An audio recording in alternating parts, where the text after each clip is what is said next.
Дали сте подготвени да дознаете нешто повеќе за една неверојатна група на мајмуни?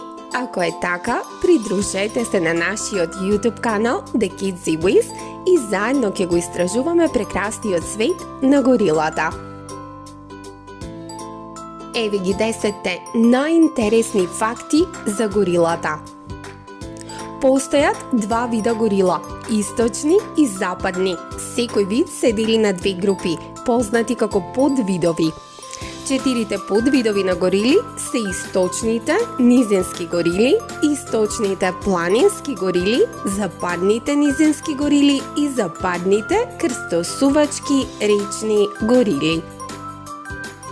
Горилите се многу социјални животни кои живеат заедно и во групи. Тие поминуваат многу време движејќи се низ нивното живеалиште во семејни групи познати како трупи. Секоја група може да содржи до 30 горила. Ова обично вклучува доминантен мажјак, неколку женки и секако нивните млади потомци. Горилите можат да тежат на 200 килограми и да стојат исправени исто како и човекот. Горилите се главно тревопасни животни, што значи дека јадат само растенија, сепак познато е дека некои подвидови јадат и инсекти и полжави. Возрастните мажи се познати како сребрени грбови. Овие моќни мажјаци можат да бидат повеќе од 10 пати посилни од еден просечен човек. Тие можат да уриваат дрва со банани, да виткаат железни шипки и да гризат со моќ поголема од онаа на лав. Сепак, во најголем дел тие се нежни џинови, кои ја користат својата сила само кога се чувствуваат загрозени.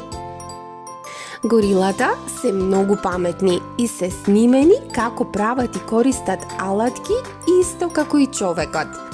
Научниците забележале дека дивите горили кои користат стапчиња за да ја откријат длабочината на реките и потоците, прават и скали од бамбус за да им помогнат на бебињата горили да стигнат до врвовите на дрвјата. Па дури и знаат да прават прибор за јадење од гранчиња, помагајќи им да соберат и да грицкаат инсекти кои боцкаат. Горилите можат да живеат и до 40 години, така што имаат многу време за учење. Отпечатоците од носот на горилата се уникатни, исто како и човечките отпечатоци. Како резултат на тоа, научниците можат да идентификуваат поединечни горили со големо внимание на обликот на нивниот нос. Уникатните лузни или траги на нивните лица исто така помагаат во обележувањето на горилата. Заробената горила, наречена Коко, научи знаковен јазик. Ханаби Ко, позната како Кока, била женска од западно-низинските горили. За време на незиниот живот, таа научила над 1000 знаци и можела да разбере повеќе од 2000 англиски зборови. Таа дури и се фотографирала во огледало во 1978 година и тоа се смета за една од најраните селфи на животните. За жал, горилата денес се критично загрозени. Најголемата закана со која се сочинуваат е уништувањето на живеалиштата, што им остава на горилата многу помалку безбедни простори за живење. Како што нивните природни живеалишта се намалуваат, горилите мора да се приближат до областите каде што живеат луѓето, каде што е поголема веројатноста да се заразат со човечки болести или да станат жртви на ловократство. Се верува дека планинските горила се блиски човечки роднини. Денес само неколку стотици од овие прекрасни животни се уште преживуваат во Централна Африка.